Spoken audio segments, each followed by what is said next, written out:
मोक्षदं चैव ओंकाराय नमो नमः। अविरल शब्द घनौघ प्रक्षालित सकल भूतल कलंका मुनिविरुपासित तीर्थ्या सरस्वती हरतनो दुरितम् अज्ञानतिमिरान्धानां ज्ञानाञ्जनशलाकया चक्षुरुन्मीलितं येन तस्मै श्रीगुरुवे नमः। श्रीपरं गुरुवे नमः। परम्पराचार्य श्रीगुरुभ्यो नमः। सकलकलुषविध्वंसकं श्रेयसां परिवर्तकं धर्मसम्बन्धकं भव्यजीवमनः प्रतिबोधकारकमिदं शास्त्रं श्री सर्वार्थसिद्धिनामधेयमस्य मूलग्रन्थकर्तारः श्री सर्वज्ञ देवास्तदुत्तर ग्रंथकर्तार श्री गणधर देवाः तेषां वचोनुसार प्रतिगणधर देवास् तेषां वचोनुसार मासाद्य श्रीमदाचार्य प्रवर श्री पूज्यपाद देवैः विरचितं मंगलम भगवान वीरो मंगलम गौतमो गणि मंगलम कुंद कुंदाद्यो जैन धर्मोस्तु मंगलम सर्वमंगल मांगल्यम सर्वकल्याणकारकं प्रधानं सर्वधर्माणां जैनं जयतु शासनं कोटिशतं द्वादशैव कोट्यलक्षाण्यशीतिस्त्रयधिकानि चैव पञ्चाशदशोचसहस्रसङ्ख्यमेतश्रुतं पञ्चपदं नमामि अरहन्तभासि यत्तं गणदेवैः गन्त्यं सम्मं प्रणमामि भक्तियुक्तो सुदृढमहोवहिं शिरसा इक्षामि वन्दे सुदबद्धी कावसकुत्साल जो मंगुमंग पैन्य पाहुणे प्रेम सुत पड़मामियो पुपगय चूलिया चेव सुतथै तुदम कायन से अनिचकालम जेम पूजेम वंदामणं मुंसामि दुःखो विलाव सुगे गमनं समाहि मरणं जिन गुण संपत्ति होदु मच्छम मोक्ष मार्गस्य नेतारं भेतारं कर्म भूभृतां ज्ञातारं विश्वतत्त्वानां वंदे तद्गुणलब्धये। पंच परमेष्टि भगवान की जय। मूलनायक श्री हिरण चैतन्य चमत्कारी चिंतामणि पार्श्वनाथ भगवान की जय। आचार्य भगवंत श्री पूज्यपाद महाराज की जय। चारित्र चक्रवर्ती आचार्य शांत सागर जी महाराज की जय। आचार्य गुरुवर्य अभिनंदन सागर जी महाराज की जय। कल हमारा सूत्र संख्या 20 की टीका चल रही थी और उस टीका में हमने 3 विभाग देख लिए थे, 4 विभाग, 5वां विभाग आज है। कल ये प्रकरण हमारा चल रहा था कि मति पूर्वकम श्रुतम, है ना। श्रुत ज्ञान जो है मति ज्ञान पूर्वक ही होता है। तो क्या प्रत्येक समय ऐसा होता है? तो इसका समाधान करते हुए कहा था कि प्रथम बार तो मति ज्ञान पूर्वक ही श्रुत ज्ञान होगा, फिर श्रुत ज्ञान पर्याय से पर्यायांतर, पदार्थ से पदार्थांतर, अर्थ से अर्थांतर के ज्ञान को जानता है। उदाहरण के लिए कल हमने देखा था ये मोर का पंख है, हमने मति ज्ञान से जान लिया। अब मयूर मांसाहारी होता है, श्रुत ज्ञान। मयूर के पंख होते हैं, मयूरी के उड़ने वाले पंख होते हैं, श्रुत ज्ञान। मयूर मयूरी काम सेवन नहीं करते शारीरिक रूप से, ये श्रुत ज्ञान, ठीक है ना।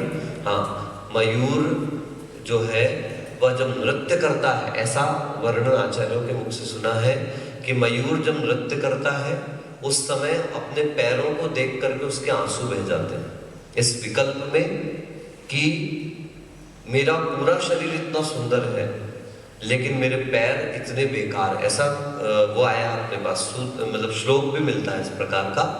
और इस देख करके रोते समय उसके आंखों से जो आंसू निकलते हैं, मयूरी उस अश्रु का पान करती, उससे गर्भवती, ऐसी व्याख्या सुनने को मिली। लेकिन ऐसा एकांत से अपन नहीं कह सकते। आंसू और वीर इन दोनों को एक साथ अपन तुलनात्मक दृष्टि से नहीं देख सकते, तो एक किंवदंती मान करके अपन चलते हैं इसको। हो सकता है जैसे सर्प के कान नहीं होते, ऐसा लोग कहते हैं, तो क्या वास्तविकता में सर्प के कान नहीं होते? सर्प बहरा होता है क्या? बिल्कुल नहीं।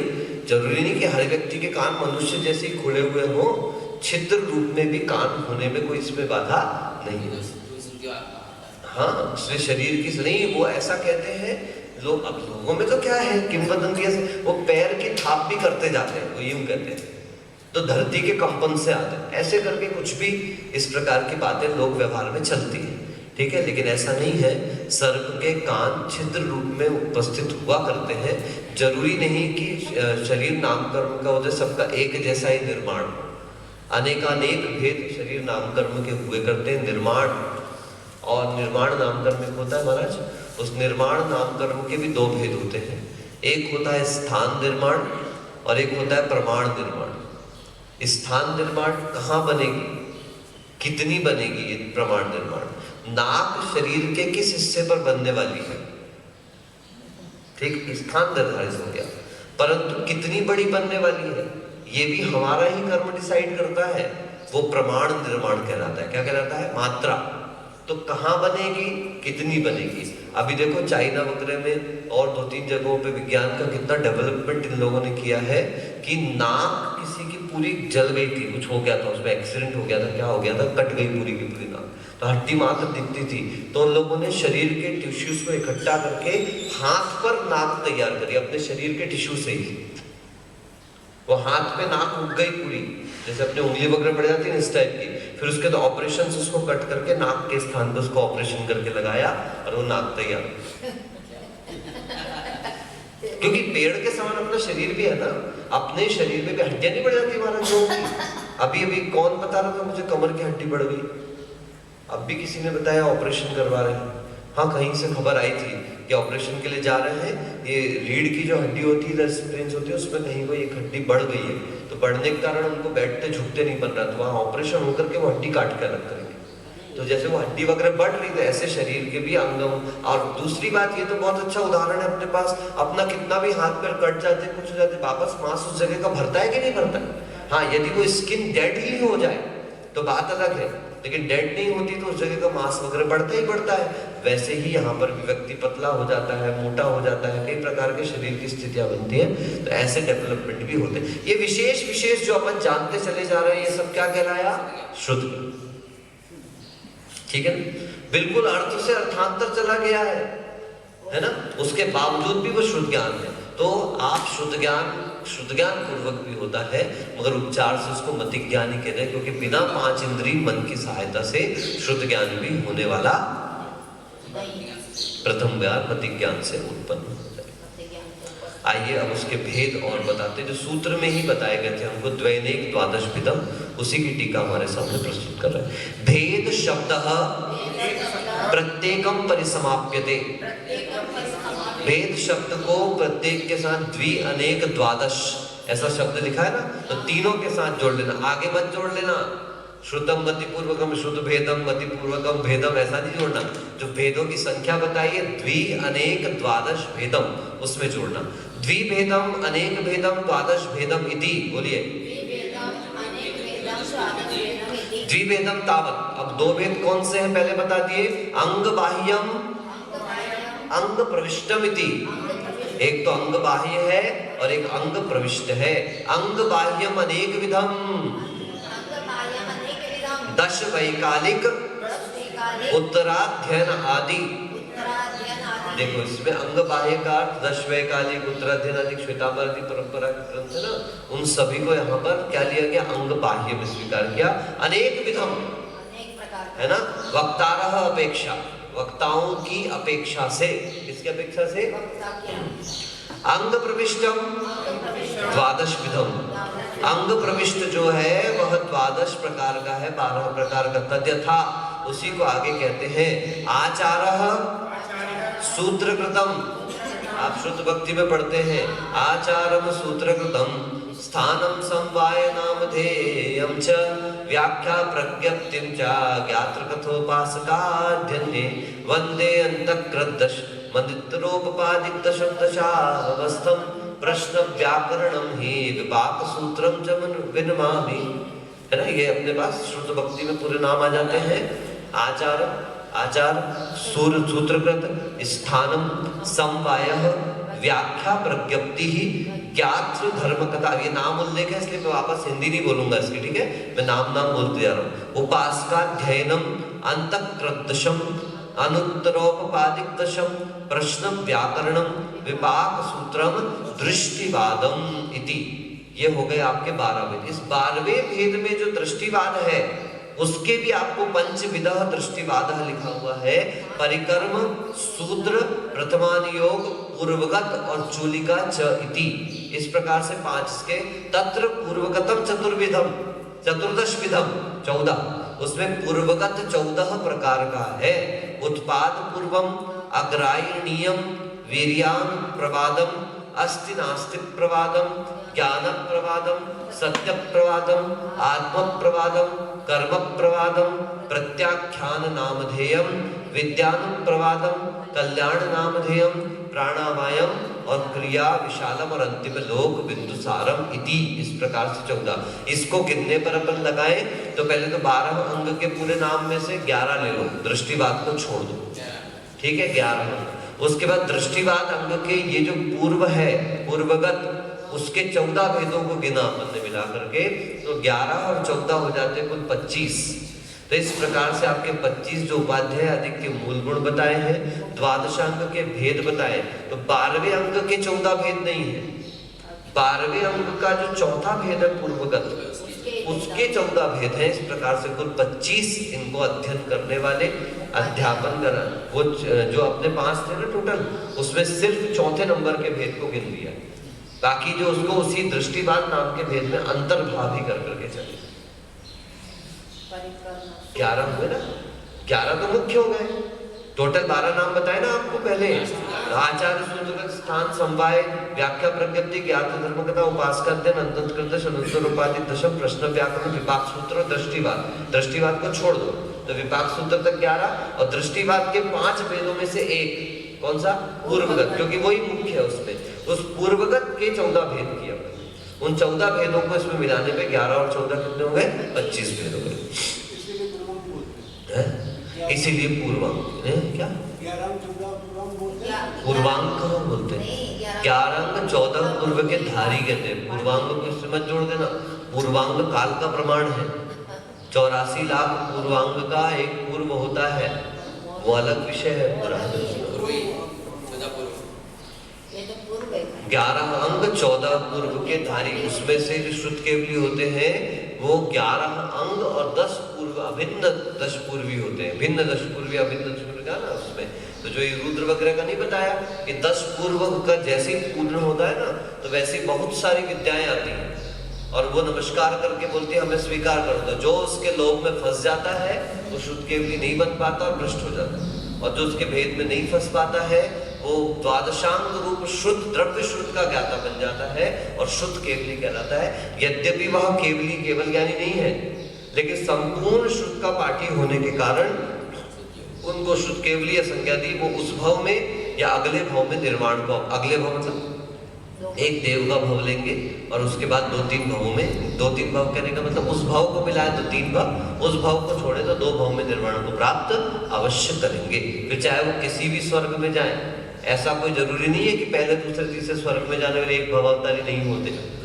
हाँ, राम तो भी नीचे के स्वर्गों से ही आए थे, ठीक है ना, उसके बावजूद भी वो तद्भव मोक्षगामी जीव थे। जरूरी नहीं है कि सर्वार्थ सिद्धि वाला विजय वैजयंत जयंत प्राजित वाला एक भवावतारी होता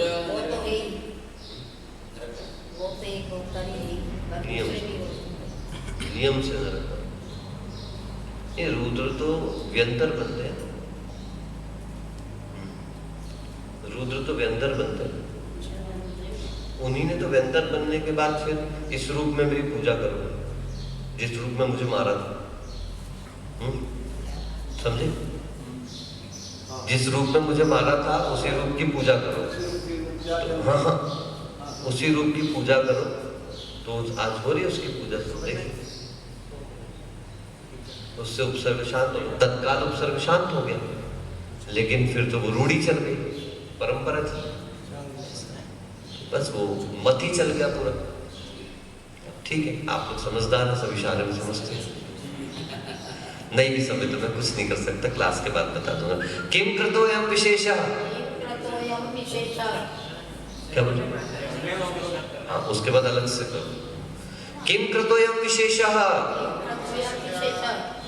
कि क्या विशेषता है, ये किसके द्वारा की गई विशेषता है, ये बता रहे हैं ना।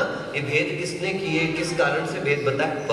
वक्तृ विशेष कृतः, ये वक्ता की विशेषता से कथन है। क्या कहा? वक्ता की विशेषता से कथन, वक्तारम विशेष है ना, वक्तृ विशेष कृतः। त्रयो वक्तारः, भैया वक्तृ शब्द से वक्तारः बना है। कौन सी विभक्ति है? प्रथमा विभक्ति का बहुवचन है ना, कर्ता, कर्ता। हाँ, त्रु शब्द है ना, कर्तृ शब्द, कर्तृ शब्द। तो कर्तृ शब्द में आर हो जाता है गुण संबंधी स्वर आने पर, है ना। तो क्या हो जाएगा? वक्ता, वक्तारो, वक्तारः। नहीं है भैया दोनों का, लेकिन यहाँ पर कर्ता रूप में है, कर्म रूप में नहीं। वक्तृत्व उसका कर्म नहीं है, यहाँ पर वक्ता के बहुवचन का प्रयोग किया। 3 प्रकार के वक्ता। पहले क्या किया? एक वक्ता होता तो एकः वक्ता, द्वे द्वे द्वे नहीं, द्वे वक्तो वक्तारो। आप लोगों को द्वि शब्द के नहीं बताए थे अर्थ आपने शुरू में है? तो द्विवचन में बनेगा, द्वे बनेगा, उसमें पहले बता दिया था। प्रथमा और द्वितीया विभक्ति में द्वे द्वे बनेगा। क्या बनेगा? द्वौ द्वौ नहीं बनेगा। द्वौ है कि द्वे है? बताओ, द्वे बनेगा, द्वौ बनेगा? देख के बताओ, कंफर्म करके बताओ मुझे। गड़बड़ नहीं कर रहा हूँ भैया, भैया मोरे। बोलो भाई, भैया जी, ब्रह्मचारी जी, तो शब्द में कितना बनेगा? बताया नहीं आपने हमको।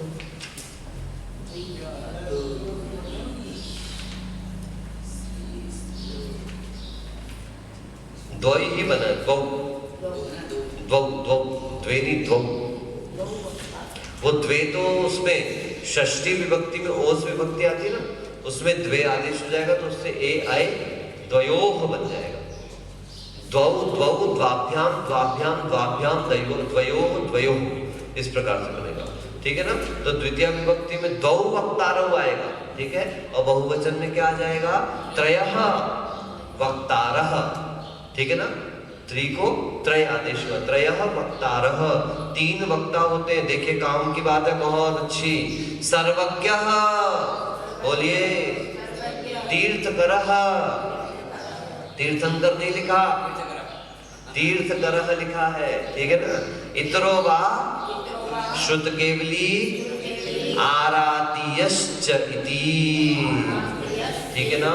सर्वज्ञ में तो सबसे पहले हो गए तीर्थंकर या फिर सामान्य केवली, दोनों को लिया है, क्योंकि इन्होंने अकेले तीर्थंकर शब्द नहीं, सर्वज्ञ तीर्थंकर दोनों शब्द को एक साथ जोड़ने से सर्वज्ञ के अंतर्गत में सामान्य केवली के वचन भी प्रथम रूप से प्रमाण है। ठीक है ना? इतरो वा, इतरो कह देने से अन्य केवली, सामान्य केवली भी आ गए। ठीक है? श्रुत केवली इसके बाद सेकंड नंबर पर वक्ता, और आरातीयश्च का मतलब उनसे क्रमबद्ध तरीके से आए हुए जो है वो कौन है, आगे बता रहे हैं। तत्र सर्वज्ञेन परम ऋषिना, देखो परम धन ऋषि की संधि हुई है परमर्षि, है ना? परम ऋषिना परम अचिंत्य केवल ज्ञान विभूति विशेषेण अर्थतः आगम उद्दिष्ट। क्या कह रहे हैं? इनमें से परम ऋषि जो सर्वज्ञ, उत्कृष्ट और अचिंत केवल ज्ञान रूपी विभूति विशेष से युक्त है, इस कारण उन्होंने अर्थ रूप आगम का उपदेश दिया है। ठीक है ना? तस्य प्रत्यक्ष दर्शित्वात् प्रक्षीण दोषत्वाच्च प्रामाण्यम। चूंकि वे प्रत्यक्षदर्शी हैं और स्वयं 18 प्रकार के दोष, महाराज जी 18 तो लिखा नहीं, हम ग्रंथ पढ़ते समय अन्य आचार्यों को भी साथ लेकर के चलते हैं। तो अन्य आचार्यों में मान लो रत्नगण श्रावकाचार्य ले लेते हैं। क्षुत् पिपासा जरातंक जन्मातंक भयस्मयाः न रागद्वेष मोहाश्च यस्याप्तः स प्रकीर्त्यते। क्षुधा तृषा पिपासा राग द्वेष मोह मल मूत्र पसीना, ये सब जिसके अंदर स्नेह निद्रा प्रमाद आदि के सब, जिस जन्म मरण बुढ़ापा आदि रोग, ये जिसके अंदर 18 प्रकार के दोष नहीं है वे ही आप्त हैं। इस प्रकार से इसी कारण वे दोष मुक्त है। तो जो प्रत्यक्षदर्शी भी है और दोष मुक्त भी है, ये दोनों होने से प्रामाण्यम, उनके वचन क्या है? प्रामाण्य है। और न्याय में तो सूत्र है, वक्त्री प्रामाण्यात् वचन प्रामाण्यम। वक्ता की प्रमाणता से वचनों की भी प्रमाणता हुआ करती है। परम ऋषि ये सामान्य केवली और फर्क क्या है? क्या जी? परम ऋषि और सामान्य केवली नहीं, ऊपर सर्वज्ञ तीर्थंकर इतरोवा लिखा ना भैया, पहले इतरो से सामान्य केवली कर दिया ना अपन। परम ऋषि तो उन्होंने और विशेषता बताई है कि सर्वज्ञ का मतलब जो ऋषियों में सर्वश्रेष्ठ, यानी जिनसे आर्ष उद्भूत हुआ है वो परम ऋषि। वो अभी क्रम आ रहा है ना पूरा, अभी तो पहला बता रहे थे, अभी तो पहले ही आया प्रत्यक्षदर्शी मतलब केवली का ही चल रहा अभी वर्णन ना। तस्य साक्षात शिष्यैर बुद्ध्यतिशय बुद्ध्यतिशय रिद्धिर्युक्तैर, हाँ, गणधरैः श्रुत केवलीभिः अनुस्मृत ग्रंथ रचनम अंग पूर्व लक्षणम। अब दूसरे नंबर पर उनके जो साक्षात शिष्य हैं, उनके साक्षात शिष्यों ने जो बुद्धि के अतिशय से युक्त गणधर आदि देव हैं, श्रुत केवली हैं, जिनको मतलब स्मृति के कारण ही जो श्रुत उनके पास आया और उसको ग्रंथ रूप में उन्होंने अंग पूर्व लक्षण वाला जिनको बताया गया है। तत्प्रमाणम, तत्प्रामाण्यात्, वो प्रमाण है क्योंकि वे लोग प्रमाण है। क्या कहा? हाँ, तत्प्रमाणम, उनके द्वारा कहा गया प्रमाण है। क्यों? तत्प्रामाण्यात्, क्योंकि वे लोग भी क्या है? साक्षात शिष्य है ना। जैसे अभिनंदन सागर जी महाराज जी किस प्रकार का आचरण करते थे, वे किस प्रकार का वक्तव्य देते थे, वो किस प्रकार की बात करते थे, हम में से अधिकांश लोग उसके लिए प्रमाण है। क्यों प्रमाण है? Because we have seen by our own eyes, हमने उनको अपनी आंखों से स्वयं देखा है, साक्षात देखा है, सामव्यावहारिक प्रत्यक्ष से हमने उनको देखा है। इस कारण से हम उनकी बात के लिए प्रमाण। ऐसे जो केवली के साक्षात समूह शरण में बैठे थे, जब वे केवली के समूह शरण से हमारे समूह का है, इसलिए वे हमारे लिए प्रमाण है। आरात्यैः पुनः आचार्य काल दोषात् संक्षिप्त आयुर मतिबल शिष्य अनुग्रहार्थम दश वैकालिकादि उपनिबद्धम। देखिए, आराती पुनः आचार्य का मतलब जो अब उससे क्रम परंपरा से चले हुए आचार्य, ठीक है, उनने काल दोष के कारण जिनके आयु भी संक्षिप्त हो गई है, मति बल भी उनका क्या हुआ कम, उसके बावजूद भी शिष्यों के अनुग्रह के लिए जिन्होंने उन गणधरों की वाणी को और क्रमबद्ध तरीके से आए हुए केवली श्रुत केवली की वाणी को अनुबद्ध करके लिखित रूप में हमारे सामने प्रस्तुत किया है, वे आचार्य हमारे लिए तृतीय रूप में प्रमाण है। यानी अभी मेरा बोलना फिर भी प्रमाण नहीं है। आचार्य धरसेन महाराज जी, आचार्य पुष्पदंत भूतबली जी आदि आदि प्रथम रूप से प्रमाण है अपने लिए सारी चीजों, ठीक है। अर्वाचीन आचार्य नहीं, किंतु प्राचीन आचार्य, प्राचीन आचार्यों का कौन से साल से गिने? तो अभी इतना जिनने अंगश्रुत आदि रचना करी है उनको प्रथम रूप से ले लीजिए, बाकी गौण रूप से तो वे ब्रह्मचारी भी बोल रहे हैं, ठीक है, पंडित भी बोल रहे हैं, बिस्तरों पे सोने वाले भी बोल रहे हैं, रातों को खाने वाले भी बोल रहे हैं, 10 दिन पर्यूषणों में प्रवचन करने के लिए जाते हैं और चाय बिस्किट का भी त्याग नहीं रहता था, ऐसे भी होते हैं। तो अपन को इन शब्दों से कोई लेन देन, बस इतना है, वक्ता को जब भी समाज के बीच में बोलते हैं उसको इस बात का हमेशा स्मरण रखना चाहिए कि हम अनेकांत धर्म के पोषक हैं। कौन से धर्म के पोषक हैं? बस अनेकांत धर्म ही हमारी रीढ़ है, अनेकांत धर्म ही हमारा आधार है, और अनेकांत धर्म कहता है यस आई एम समथिंग, बस ही इज ऑल्सो, मैं कुछ हूं पर दूसरा वाला कुछ नहीं है, ऐसा मान के बिल्कुल नहीं चलना। आप भी हैं और मैं भी हूं। अपने अपने दृष्टिकोण के कारण किसी व्यक्ति का कैसा भी मत हो सकता है, उस मत पर कुठाराघात करने की बजाय हमको अपने मत की समृद्धि में, यदि आप मानते हो, जानते हो, आपका सम्यक दर्शन पवित्र है, तो आपको अपने मत को निर्दोष रूप से पालन करते हुए अपने जीवन को सन्मार्ग की ओर ले जाना चाहिए। दूसरे की ओर उंगली उठाने के लिए आचार्यों ने बड़ा अच्छा सूत्र दिया है। आप जब किसी की ओर उंगली उठाते हो तो एक उंगली सामने वाले की तरफ रहती है, तो 3 उंगलियां अपनी ओर। ये तो हो गई सामान्य बात। क्या सुना? एक उंगली दूसरे की ओर और 3 उंगलियां अपनी ओर, ये हो गई सामान्य बात। अब अनुभव की बात सुनिए। क्या सुनेंगे? आपका अंगूठा कहाँ रहता है? आप स्वीकार करते ना केवली भगवंत ऊपर है ना? तो ये भी स्वीकार करिए कि आप भगवान ने कहा है दोष वादे च मौनम। क्या कहा? शास्त्राभ्यासो जिन पतिनुति संगति ही सर्वदार्ययि। सद्वृत्तानां गुणगण कथा दोषवादे च मौनम सर्वस्यापि गृहीत वचो भावना चात्मत्वे संपद्यन्ताम मम भव भवेया। जब तक मोक्ष मार्ग अपवर्ग न प्राप्तियत तब तक ये इस प्रकार के गुण मेरे अंदर बने रहे, इनका विकास होता रहे।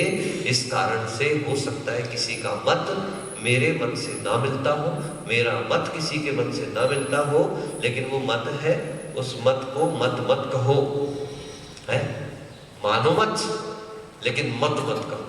इतना भी आपने कर लिया तो ये अनेकांत मत हमको शुद्ध ज्ञान के श्रेष्ठ स्थान यानी केवल ज्ञान तक लेकर के चला जाएगा। ठीक है ना? आप कहते हैं तत् प्रमाणम अर्थः अर्थतः तद एव इदम इति। देखो जो स्वर संधि पढ़ रहे हैं उनके लिए खूब सारी स्वर संधि और व्यंजन संधि। क्षीरार्णव जल, क्षीरार्णव जलम घट ग्रहीतम इव। ठीक है ना? इस प्रकार से उन्होंने क्या कहा कि जिस प्रकार क्षीर सागर का जल घड़े में भर लिया जाता है, उसी प्रकार से ये ग्रंथ भी हमारे लिए अर्थ रूप से होने के कारण ये भी हमारे लिए प्रमाण ही है। ठीक है?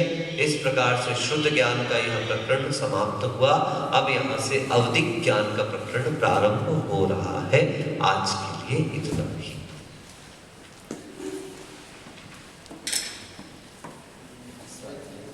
नमोस्तुत आपरणित स्वाध्याय निष्ठापन शुद्ध भक्ति का।